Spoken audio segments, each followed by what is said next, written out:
Alhamdulillah, salatu wassalamu ala rasulillahi, amma ba'd. Dashur vëllezër, Allahu i lartësuar thot: "Fa idha laqitumul ladhina kafaru fa darba ar-riqabi hatta idha athkhantumuhum fashuddu al-wathaqa." Kur të ballafaqoheni me kafirat në fushat e betejës, atëherë luftoni fort kundër tyre dhe tregoni vendosmëri derisa kur t'i thyeni në luftë, kur t'i dobësoni, t'i thyeni në luftë duke vrarë mjaft prej tyre, pra derisa kur t'i shpartalloni në fushën e betejës, atëherë lidhni ata që i zini sklavër, ata që i zini robër lufte. Fa imma mannan ba'du wa imma fida'an. Pastaj, mbasi ti lidhni robërit e luftës, ose do t'i falni pa shpërblesë, do t'u jepni liri, t'i falni.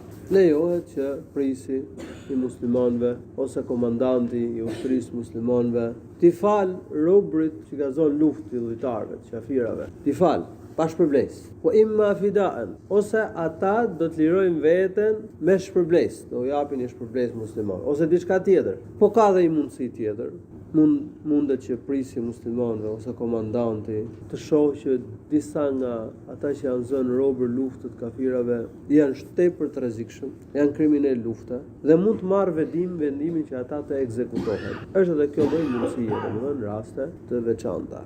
Hatta tadha al-harbu awzaraha. Kështu vazhdoni, duke luftuar fort në fushat e betejës kundër kafirave dhe duke treguar vendosmëri dhe palëkundje derisa mbaroj lufta me ta. Po si mbaron lufta me ta? Për vendoset paqja, ose muslimanët janë marrëdhënie paqe me qafirat, janë luftë. Po për sa kohë që ka marrëdhënie lufte mes kafirave dhe muslimanëve, muslimanët janë të urdhëruar që të luftojnë fort në fushën e betejës dhe të tregojnë vendosmëri. Walau yasha'u Allahu lantasara minhum. Po të dëshironte Allahu do triumfonte kundër kafirave pa u zhvilluar luftë. Se Allahu ka fuqi të jap fitore muslimanëve pa bë as pak luftë me kafirat. Walakin liyabluwa ba'dakum bi ba'd. Walau sha'a Allahu lantasara minhum, walakin liyabluwa ba'dakum bi ba'd. Por Allahu subhanahu wa ta'ala e ka bërë ligj luftën. Dhe Allahu i lartësuar ka bërë që ditët e fitores të ndrohen. Një herë fitojnë betejën muslimanët, një herë fitojnë idhujtarët. Një herë do të jenë në pushtet muslimanët dhe një farë kohë do të jenë në pushtet kafirat, që Allahu t'i vënë provë muslimanët me kafirat. Vjen provë njerëzit, kush do bëjnë xhihad dhe kush nuk do bëjnë xhihad, kush do ftojnë fenë Allahut dhe kush nuk do ftojnë fenë Allahut, kush do tregohet i çiltër dhe i saktë në fe dhe kush është i dobët. Shumica e njerëzve bëjnë mas të fortit. Edhe kur dominojnë kafirat e lanë fenë, ç'është ndodhur këtu në vendin tonë. Një pjesë e madhe madje shumica e njerëzve lanë fenë, masi erdhi këtu regjimi komunist. Edhe kjo është realiteti sot. Kur dominojnë muslimanët, shumica bëjnë mas muslimanë. Domethënë Allahu i vën provë njerëzit, kush ka besim të fortë, kush është i çiltër, kush është i drejtë, qëndron fenë e Allahut, kur bien provat. Dhe kush nuk është i tillë, dobësohet, dhe ndoshta mund ta lëj fenë e Allahut. Pra Allahu i lartësuar i vën provë muslimanët me kafirat. Dhe padyshim që kjo provë ka urtësi të mëdha. Dalin shumë gjëra, të cilat nuk do të realizoheshin pa ekzistencën e kësaj prove. Walakin liyabluwa ba'dakum bi ba'd. Realizohen adhurime, do ballafaqohet e vërteta me të pavërtetën, do ketë muslimanë që do thrasin fenë e Allahut, do mbrojnë fenë e Allahut, do përhapin fenë e Allahut. Pastaj është një nivel tjetër ballafaqimi në fushat e betejës me kafirat. Edhe këtu do tregohen ata që janë të çiltër nga ata që nuk janë të tillë, derisa Allahu subhanahu wa ta'ala të bëj të triumfojnë muslimanët. Walladhina qutilu fi sabilillahi falan yudilla a'malahum. Atyre që janë vrarë në rrugën e Allahut, atyre që kanë rënë dëshmor, Allahu i lartësuar nuk do t'u humb vlerat, nuk do t'u humb veprat. Ata do të marrin shpërblimin e veprave të tyre. E dëgjuam që ky ajet flet për luftën dhe ca rregulla të luftës, por edhe për urtësitë e luftës dhe arsye pse Allahu i lartësuar e ka bërë ligj gjihadin, luftën. Kjo surja El-Muhammed, ka folur për luftën dhe për ca rregulla të luftës. Prandaj ndryshe quhet dhe Suratul Qital, surja e luftës. Quhet surja Muhammed, se në këtë sure është përmendur emri Muhammedit sallallahu alaihi wasallam. Dhe ata që i besojnë asaj që i zbriti Muhamedi sallallahu alaihi wasallam, e cila është e vërtetë nga Zoti i tyre, thotë Allahu i lartësuar. Po gjithashtu në këtë sure flitet dhe për luftën dhe për rregullat e luftës dhe për urtësinë e luftës.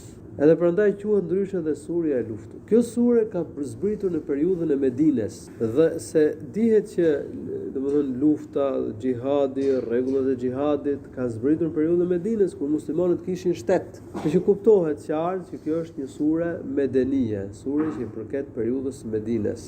Dhe fakti që rregullat e luftës së xhihadit është ligjëruar në periudhën e Medinës, masi u themeluar shteti islam, tregon që kur flasim për këto rregulla duhet kemi parasysh që këto rregulla, këto ligje, këto çështje i vënë në zbatim shteti i mirëfillt islam. Këto nuk janë çështje që përkasin individëve dhe këto çështje gjithashtu nuk merren nga organizatat e këqija, cilat i kanë vënë jo në vendin e duhur ajetet dhe hadithet që flasin për çështjen e xhihadit në islam.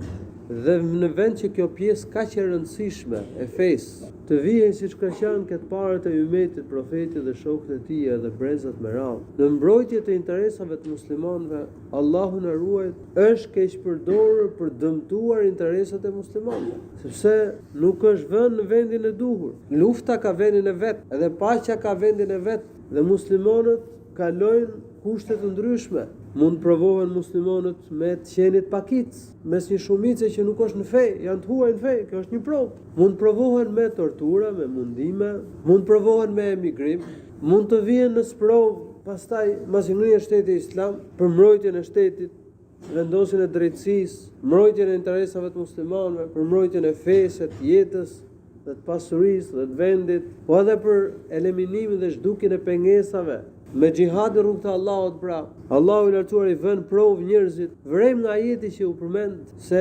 xhihadi zhvillohet në fushat e betejës. Nuk zhvillohet xhihadi me njerëz që nuk marrin pjesë në luftë. Domethënë ca njerëz kanë lexuar për shembull ca ajete që flasin për xhihadin, në ca hadithe dhe kanë menuar domethënë që në çdo lloj gjendje mundet që me zhvilluar diçka të tillë. Kjo është e vërtetë.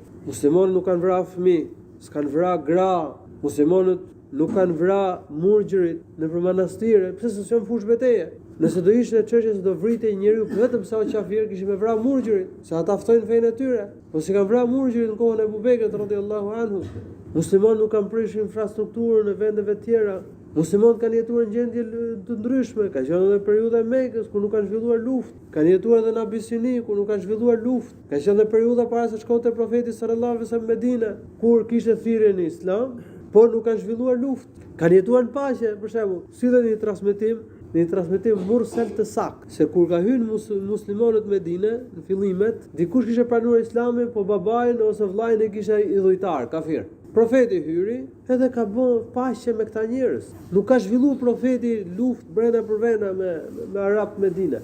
Gjithashtu u lidh edhe marrëveshja e paqes me fiset e çifutëve. Kanë jetuar në paqe, kanë bashkëtuar në paqe edhe me çifutët. Që në ata pastaj me kalimin e kohës që e thyn marrëveshjen edhe i pren besë muslimanët dhe u hapën luftë muslimanëve. Që në ata që u hapën luftë muslimanëve, se thyrja e marrëveshjes paqes do thotë me hap luftë. Pra kanë jetuar muslimanët në paqe në Medinë, kanë ndërtuar paqe, kanë prodhuar paqe. Duhet me pa gjitha ajetet. Prandaj, interpretimet e këqija që kanë bërë organizatat e këqija që në fakt kanë dëmtuar muslimanët dhe të vrarët në radhët e muslimanëve nga ana e tyre janë më shumë se sa nga kafirat. Ata kanë qenë sprovë për muslimanë, kanë vrarë shumë muslimanë, edhe janë bërë shkak që të mëkëmben shtetet e kafirave, edhe të mëkëmben sektet e rafidhive, shiitët në disa vende islame. Janë bërë ata shkak, janë përdorur ata domethënë si themi siç përdoret kafsha. Allahu na ruaj. Dhe vazhdojnë të përdorin për interesa të këqija. Prandaj, çështja e xhihadit është fort e qartë, edhe nuk lejohet që muslimani domethënë të bindet çdo kujt me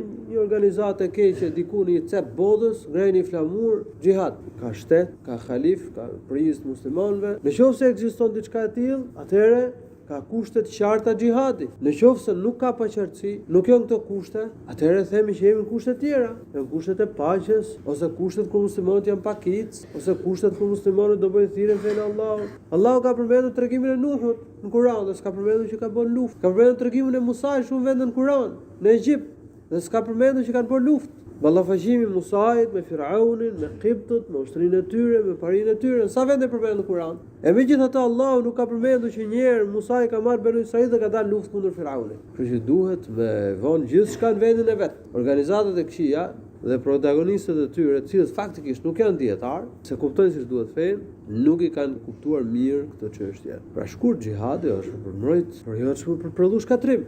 Nëpërmjet xhihadit vendoset paqe, vendoset drejtësi, mbrohen interesat, ngrihet feja, jo me djeg gjithçka, me shkatërru gjithçka. Kjo është keq kuptim, është me vënë vendin e keq. O me i sabotu muslimanët, Allahu na ruajt. Do të vazhdojmë inshallah me shpjegimin e kësaj surje dhe përmendim në vazhdim dhe urtësinë e zhvillimit të xhihadit, edhe disa urtësi të punëve dhe të ligjeve të Allahut subhanahu wa taala. Nusallahu që të bëjë dobishme këto që shpjegova, Allahu shpëlefet mira. Walhamdulillahi rabbil alamin wa sallallahu wa sallam ala nabiyyina Muhammad wa ala alihi wa sahbihi.